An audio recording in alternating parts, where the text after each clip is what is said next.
Micropods, Microbiology Podcast.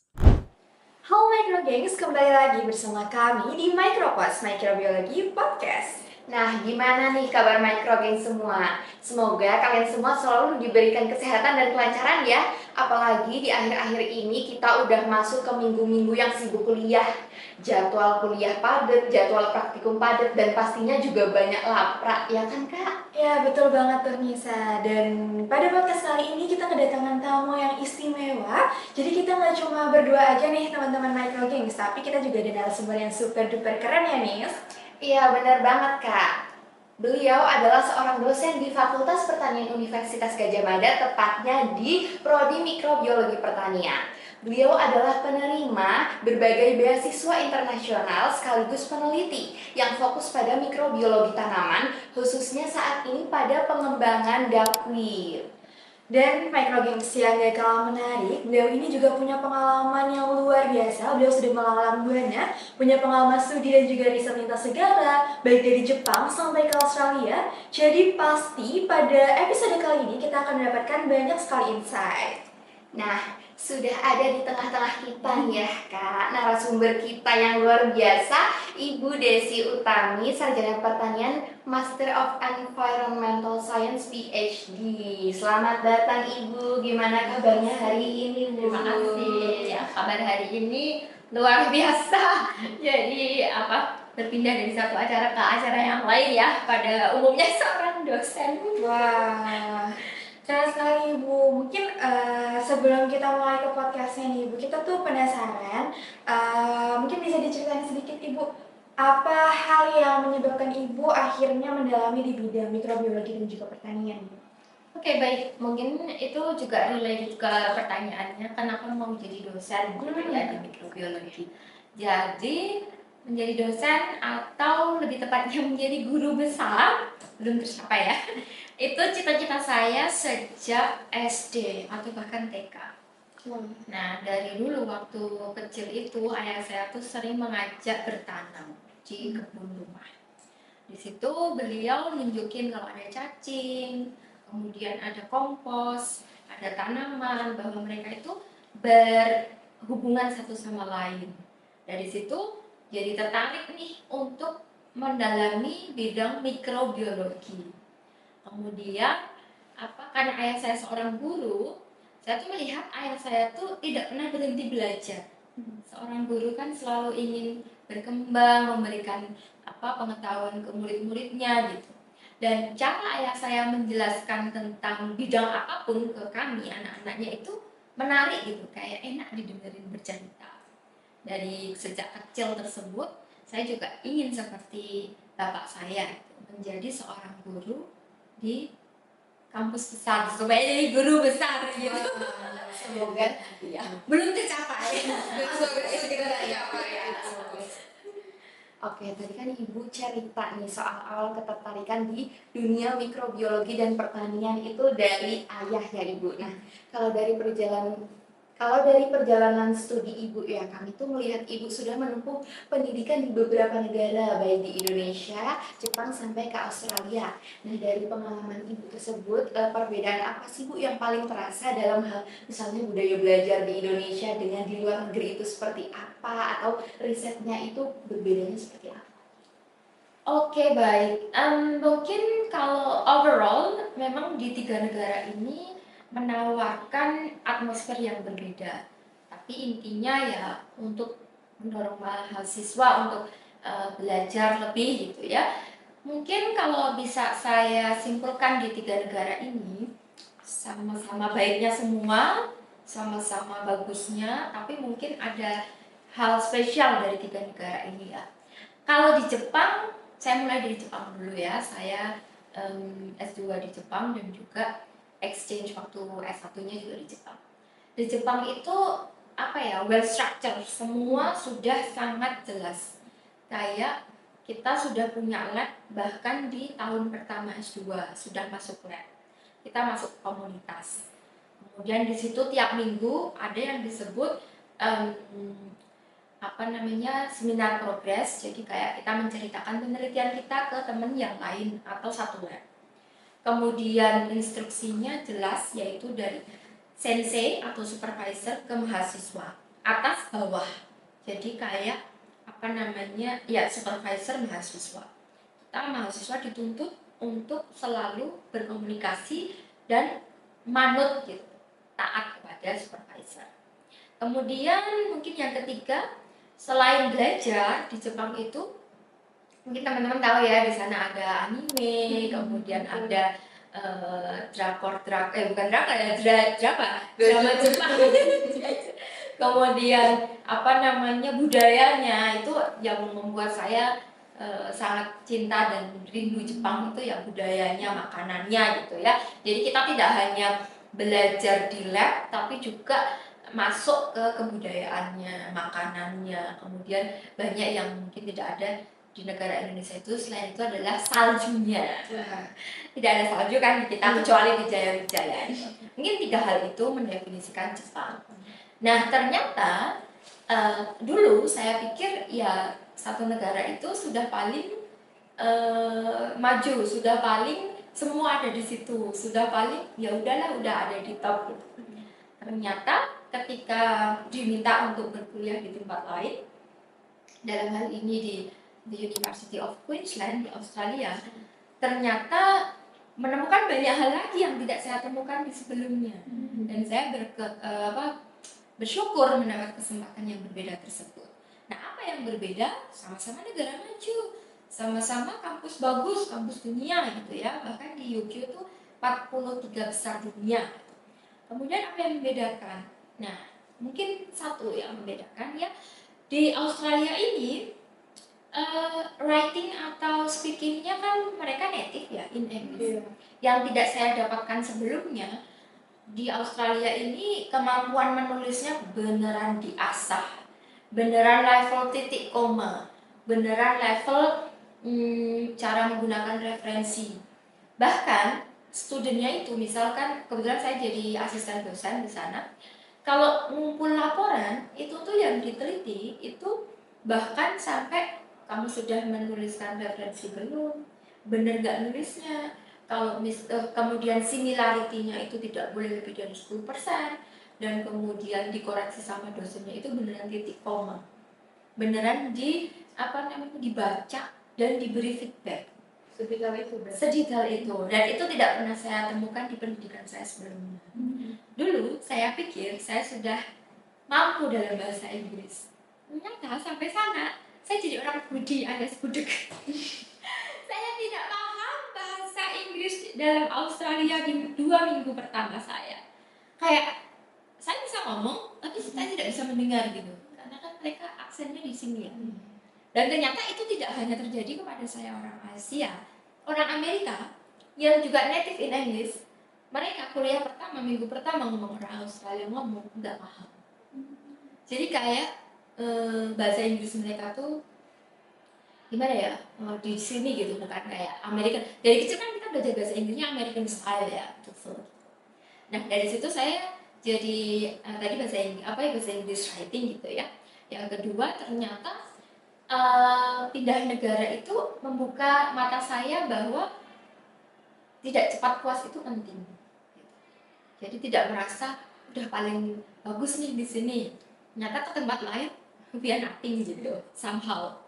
Terus mungkin yang ketiga yang saya temukan berbeda, di Australia itu beneran gimana ya, kita itu harus take responsibility-nya itu in person. Kalau di Jepang semua udah diarahkan sensei. Kamu nanti penelitian ini, kamu harus datang tiap minggu, kamu nge-labnya ini, kamu bla bla bla. Kalau saya nggak datang 1 minggu karena misalkan sakit, belum ngabarin, akan dicari. Karena kita komunitas gitu. Di lab itu tuh bareng dan ketemu, dan kayak tiap hari ya bareng gitu.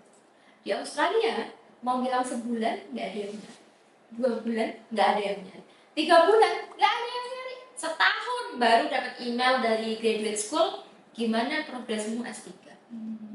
Berarti apa? Semua kita yang ngatur. Di sana tidak ada supervisor.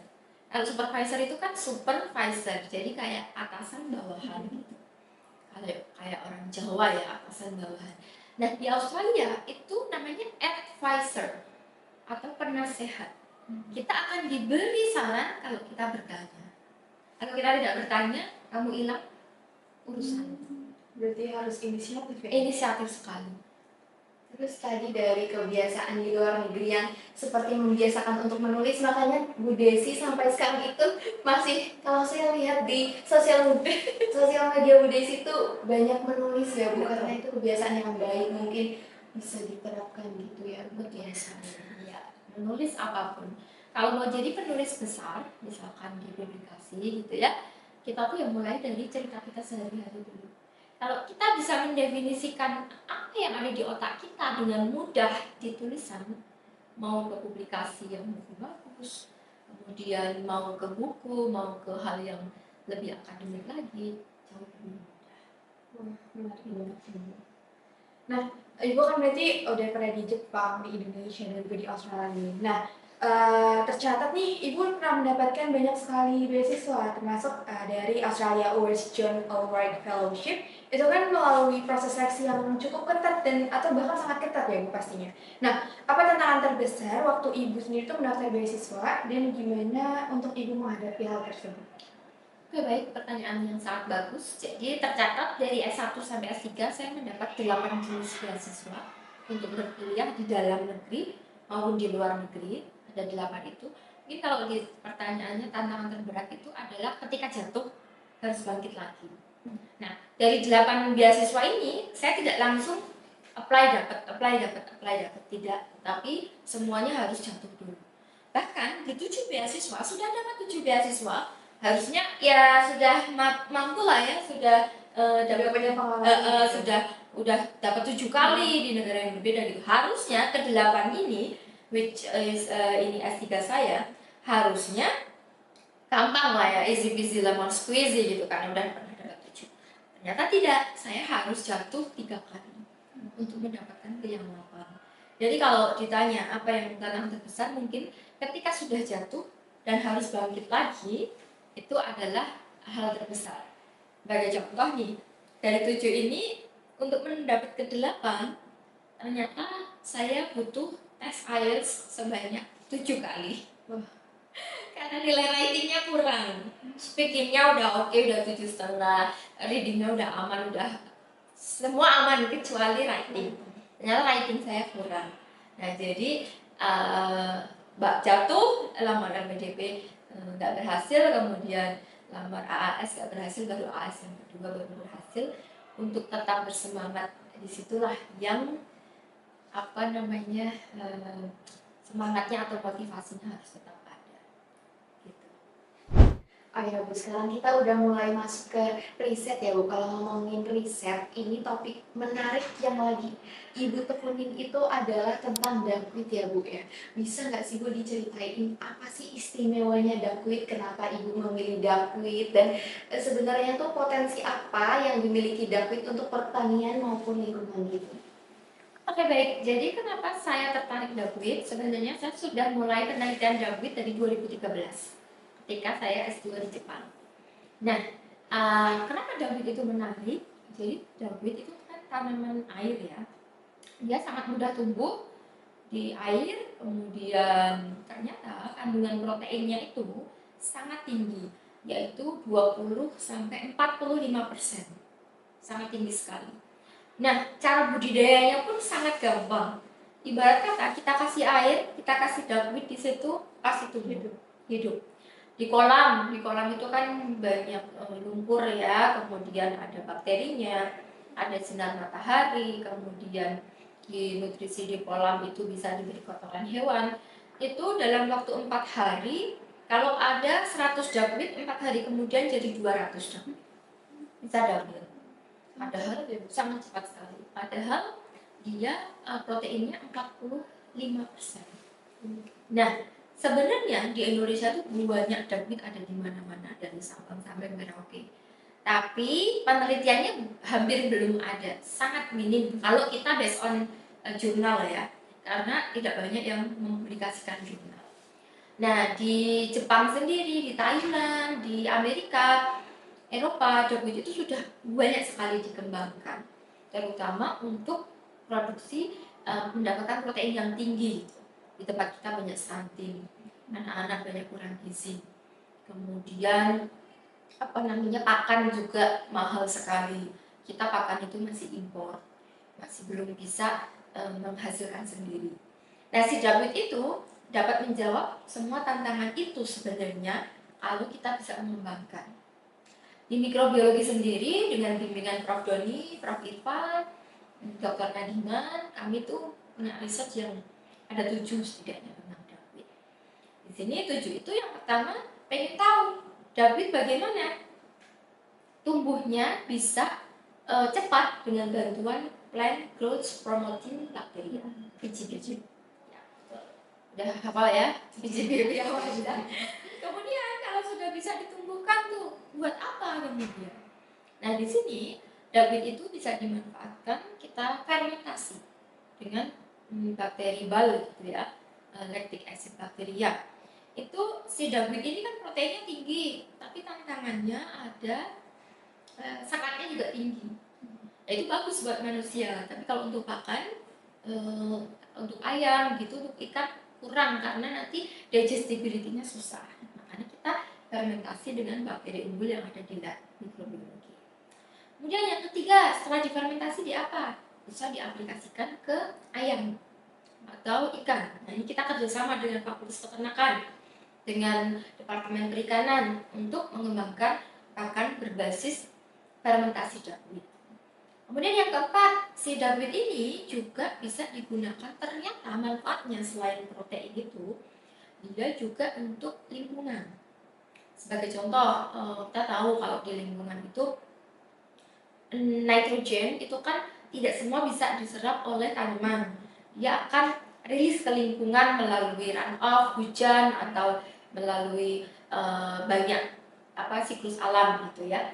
Ternyata kalau dia sampai di suatu kolam terlalu banyak nitrogen akan ada eutrofikasi. Ya, eutrofikasi. Di situ nanti si David bisa mengambil nitrogennya, menyerap nitrogennya untuk menjadi sumber pangan dia yang diubah menjadi asam amino. Jadi bisa buat lingkungan. Ya, terus yang kelima bisa juga ternyata pangan. Kemarin kami yang Einstein ngelakuin di lab itu lumbok kayak maca ya, baunya itu enak banget gitu, seger. Padahal proteinnya tinggi gitu kan, bisa 25%, 40%. Ternyata di Amerika itu digunakan sebagai superfood. Superfood itu kalau kita nge-gym kan kita butuh massa otot yang dianu dengan protein ya. Ternyata mereka itu udah dijual 100% David yang dikeringkan dan harganya mahal. Berarti seperti sebagai suplemen protein. Betul. Kalau kita kan biasanya minum itu ya, protein itu minum apa ya? Fiber atau protein powder itu dari David 100%. Dan juga di Amerika sudah dikembangkan sebagai space food, makanan luar angkasa. Karena tiny little tapi proteinnya tinggi. Jadi mereka sudah mulai mengembangkan ke space food. Nah, penelitian yang ketujuh yang lain itu adalah di Indonesia kita belum pernah mempetakan apa aja spesiesnya. Makanya saya belajar mempetakan beberapa sampel. Sekarang sudah punya lebih dari 15 sampel dari berbagai daerah. Kemudian kami ekstraksi, kemudian di PCR, di sequencing untuk tahu spesiesnya apa. Ada 7 judul. Kalau dari penelitian yang Ibu Desi lakukan itu ya Bu ya, gimana sih supaya penelitian ini tuh nggak berhenti di jurnal aja Bu, tapi tuh bisa benar-benar sampai ke petani di lapangan? Mungkin salah satunya adalah bermitra. Ya. Jadi walaupun saya baru pulang sekolah ya, baru memulai hidup baru lagi, tapi begitu sampai Indonesia minta diarahin senior gitu ya. Kemudian kami bermitra. Yang pertama mitranya itu adalah Bu Uti, Kebun Uti kalau teman-teman tahu ya, yang followersnya udah 150.000 lebih. Itu adalah Instagram influencer yang bergerak di bidang pertanian.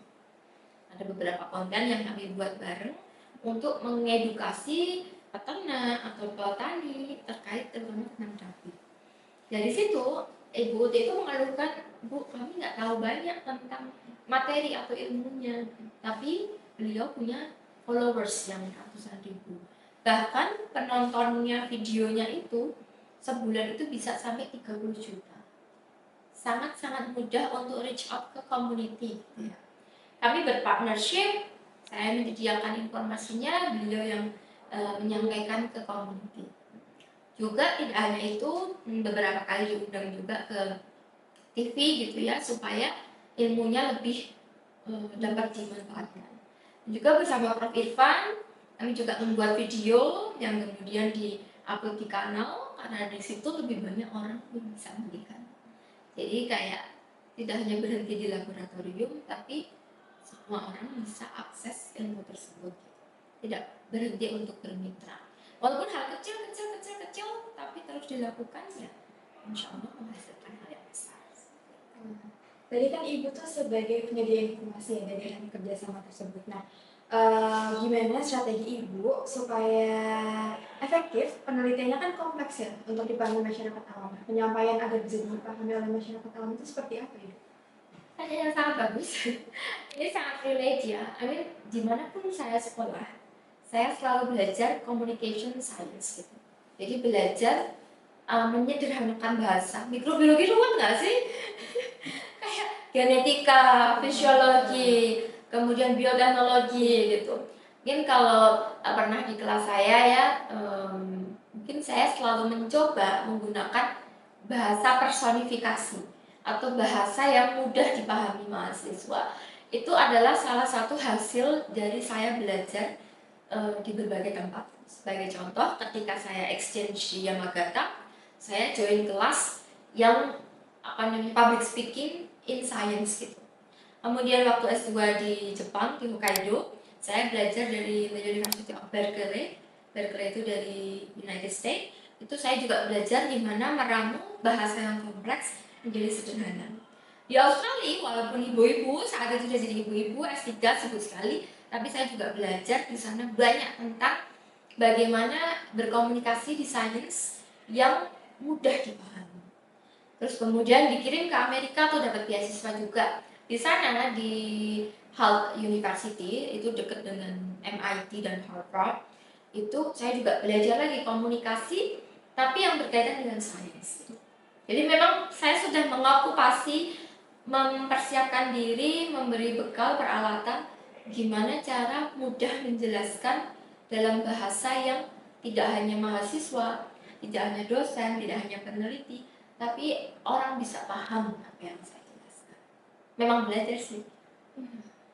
Karena kalau sesuai dengan pengalaman saya, Ibu Desi, kalau misalnya mengajar di kelas itu juga menyuruh kita untuk menggambar supaya kita tuh nggak cuma menerima ilmu yang disampaikan Ibu Desi, tapi kita tuh benar-benar mengerti sebenarnya apa sih yang sedang aku pelajari gitu ya. Betul ya. Menggambar dan menulis ya.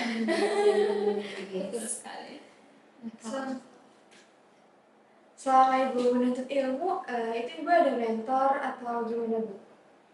Ya, saya selalu mempunyai mentor atau kakak kelas atau orang tua atau guru yang selalu saya tanya. Dan itu juga saya selalu sampaikan ke mahasiswa saya, punyalah mentor. Mentor yang di mikrobiologi ya ada Prof. Irfan. Prof. Irfan itu bahkan sebelum saya menjadi mahasiswa, saya sudah berkenalan dengan beliau.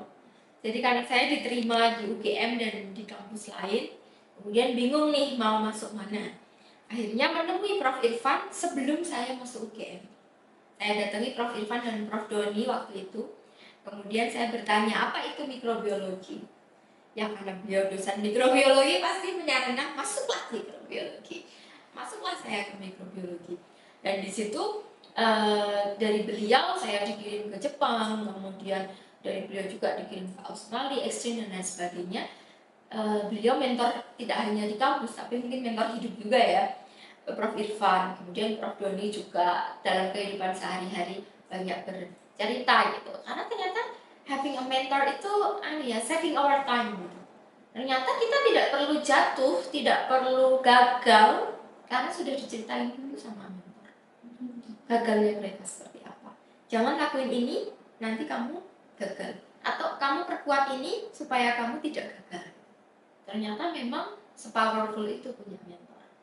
Dan yang teman-teman mahasiswa perlu ketahui, dosen-dosen itu sangat siap untuk menjadi mentor kalian kalau diminta.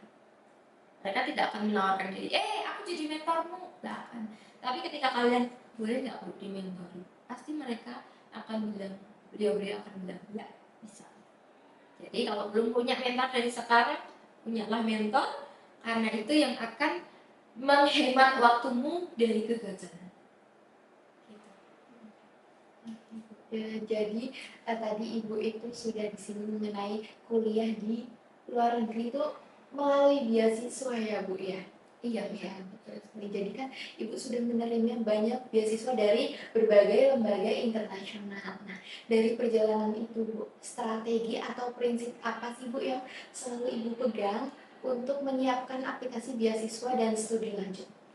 Oke, baik, mungkin ada 3 tips ya. Yang pertama, banyak tipsnya, tapi sini 3.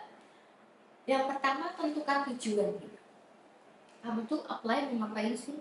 Kalau cuma mau ngikutin trending kabur aja dulu, mungkin kurang kuat dalam ketika gagal, kurang kuat untuk bangkit lagi.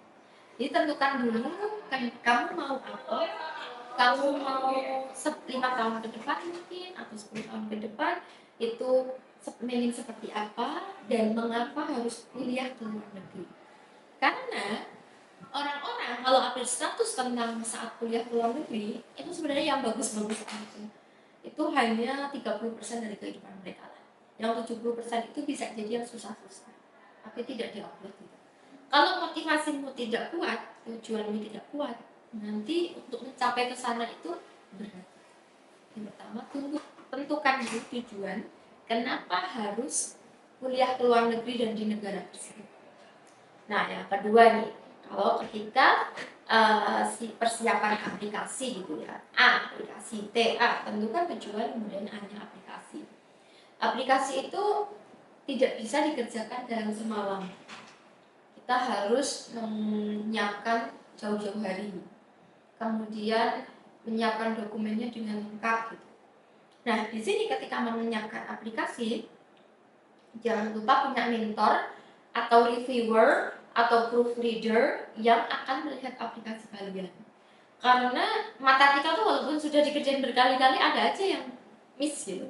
Nah, pentingnya proofread atau review itu tuh melihat dari sisi yang berbeda. Aplikasinya bisa direview. Nah, yang ketiga tadi yang pertama tentukan tujuan atau target 2 aplikasi, kemudian yang mungkin yang ketiga itu dalam berjuang kita tidak hanya siap menang, tapi juga siap gagal. Nah, siapkan juga mental gagal gitu. Ketika harus gagal, seberapa lama sih kita harus overthinking atau berpikir banyak hal kenapa gagal, atau jatuh, atau kemudian ngeloyo, atau kemudian tidak bersemangat. Kamu tentukan berapa waktunya, seminggu, oke. Habis itu kamu harus bangkit lagi. Jadi mental untuk berhasil itu harus seimbang dengan mental untuk gagal. Ya kan, kegagalan adalah part of our life ya. Jadi ketika cuma baru nyoba 1 kali gagal, coba kedua, 2 kali gagal, masih ada ketiga. Karena teman saya apply beasiswa sampai 13 kali. Jadi memang harus mental baja ya Ibu? Betul, mental baja. Jadi 3 tips itu. Mungkin selanjutnya kita pengen lihat pandangan Ibu sih, pendapat Ibu terkait kondisi negara bahkan kondisi dunia. Menurut Ibu potensi terbesar dari mikrobiologi pertanian ini dalam meningkatkan hasil panen dan ketahanan tanaman itu bagaimana? Ini sebenarnya luar biasa ya, nggak bisa diceritakan sehari ya. That's why I really love microbiology ya. Mikrobiologi ini belum banyak yang pegang. Padahal hampir seluruh aspek kehidupan kita itu berkaitan dengan mikrobiologi. Hanya saya selalu encourage anak mikro nanti bekerjanya di bidang mikrobiologi ya. Jangan tiba-tiba jadi banker atau tiba-tiba jadi hal lain gitu. Karena kalian punya ilmunya gitu. Kalau mengatasi dunia nih, kita penduduk dunia sekarang berapa sih? 7 miliar ya? Sekitar itu. Ya, diproyeksikan 9 miliar gitu. 8 miliar ya sekarang. Diproyeksikan 9 miliar gitu. Semua butuh makan, lahannya nggak nambah banyak. Kemudian orang yang cinta ke pertanian atau bertani juga semakin sedikit, tahu sendiri kan. Ya, salah satu hal yang bisa mengatasi hal tersebut, apalagi lingkungan semakin tidak baik-baik saja, panas, kemudian air susah, kemudian banyak masalah lingkungan, mungkin mikrobiologi adalah salah satu harapan kita di dunia pertanian dan lingkungan. Kenapa? Banyak tahu daerah dikabarkan kekeringan dari air. Solusinya apa? Mikoriza. Kita punya mikoriza yang bisa menyerap akarnya itu tanaman bersimbiosis dengan jamur. Si akar ini akan jauh mengambil air di bawah, atau dia bisa ke sini sampai 3 meter, air yang tidak bisa diambil tanaman jadi bisa terambil. Masalah kekeringan. Kemudian masalah pupuk langka, fosfat gitu ya, fosfor gitu, tidak tersedia. Si mikoriza pula lah yang bisa mengambil fosfor yang tersedia, yang awalnya tidak tersedia dari tanaman menjadi tersedia. Lagi-lagi mikrobiologi. Kemudian di atasnya di daun ada tuh banyak endofit, bakteri yang kalau kita rekayasakan masuk ke dalam daun, misalnya daging, dia bisa meningkatkan pertumbuhan, dan si bakteri ini masuk ke daun nggak pergi-pergi karena endofit gitu. Dia bisa membantu memfiksasi nitrogen, kemudian kalium dan lain sebagainya yang ada di tanaman sehingga meningkatkan pertumbuhan. Jadi banyak banget yang bisa kita eksplor dari beneficial microbes untuk membantu lingkungan dan tanaman. Dan masih banyak yang bisa kita lakukan. Ada berapa persen bakteri yang baru teridentifikasi di dunia? Sedikit, tidak 1%, ya, less dan 1% bahkan. 99% lain itu masih bisa dieksplorasi. Salah satunya belajar mikrobiologi pertanian. Jadi emang sepenting itu mikrobiologi buat lingkungan kita ya Bu, terutama untuk pertanian.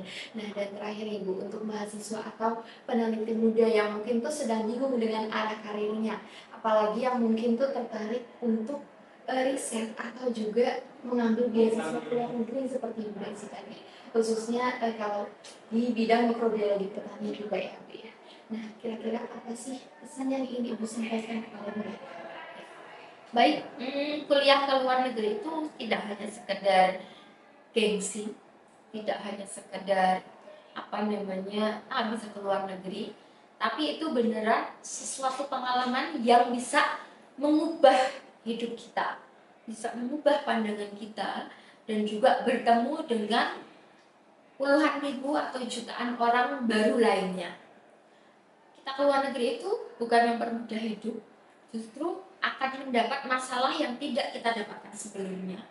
Karena bahasanya beda, makanannya beda, tidak ada orang tua kita di sana, mungkin tidak ada suara azan, dan mungkin juga makanan sehari-harinya akan berbeda. Justru nambah masalah. Tapi dengan masalah-masalah itu, harapannya kita mengubah bentuk kita menjadi yang lebih kuat. Karena masalah terus bertambah terus, tapi kita jadi versi ketika pulang itu versi kita yang lebih kuat, versi kita yang lebih baru, versi kita yang lebih adaptif, dan versi kita yang mudah kolaborasi dengan orang, bukan menjadi eksklusif, tapi bagaimana caranya membawa ilmu untuk bisa kita tularkan ke teman yang lain. Karena tidak hanya tentang ilmu, tapi suatu pengalaman yang bisa jadi mengubah masa depan, mengubah pengalaman hidup. Jadi usahanya pun harus yang luar biasa. Ingat, kuliah di luar negeri itu yang didapatkan itu S2 bisa 1 miliar dalam bentuk beasiswa, dalam bentuk biaya kuliah. S3 itu bisa sampai 4 miliar bagi contoh di Australia. Dan kita dapatkan itu banyak, dan kita investasikan di otak untuk masa depan. Jadi untuk mendapatkan nilai 4M tersebut atau 1M atau 2M tersebut, mungkin Anda bisa melihat atau mengevaluasi atau memantaskan diri. Sudah pantaskah aku mendapat 1 miliar tersebut? Sudah pantaskah untuk mendapat 4 miliar tersebut? Kalau belum pantas, gimana caranya memantaskan diri? Belajar bahasa Inggris, belajar bahasa Jepang, organisasi, nilainya dibagusin, dekat dengan dosen supaya bisa banyak kolaborasi atau juga networking, atau gabung dengan seminar-seminar, atau cari gratisan mentoring, banyak itu, atau perkuat bahasa. Tentu saja itu kewajiban ya, perkuat bahasa. Mulai riset kecil-kecilan, ikut PKM, ikut proyek dosen. Jangan cari uang dulu, carilah pengalaman. Karena dengan hal tersebut akan memperkaya diri, menambah isi otak dengan hal yang lebih baik, dan saatnya kalian harus bekerja atau berinstitusi atau melakukan pengabdian yang lebih besar, kalian sudah ready dengan segala kondisi. Pantaskan dirimu untuk mendapat hal terbaik yang bisa kalian dapatkan. Masya Allah, luar biasa sekali pembahasan kita kali ini. Dari informasi akademik, informasi riset, sampai ke pelajaran hidup juga ya Ibu. Dan juga ilmu mikrobiologi ini bisa jadi dampak yang nyata bagi dunia dan juga negara seperti itu ya. Betul banget Kak, jadi terima kasih Bu Desi yang sudah membagikan cerita dan pengalamannya dari mulai awal ketertarikan di bidang mikrobiologi sampai kuliah ke luar negeri ya Ibu. Semoga ini bisa menjadi motivasi bagi teman-teman pendengar, terutama yang sedang meniti jalan di dunia riset maupun yang bercita-cita untuk melanjutkan studi di luar negeri. Saya ucapkan terima kasih sekali lagi untuk Ibu Desi. Dan untuk teman-teman Microgengs, jangan lupa untuk terus ikutin episode Microclass lainnya, karena banyak hal lain yang akan kita bahas ke depannya. Dan sampai jumpa di episode berikutnya. Bye-bye.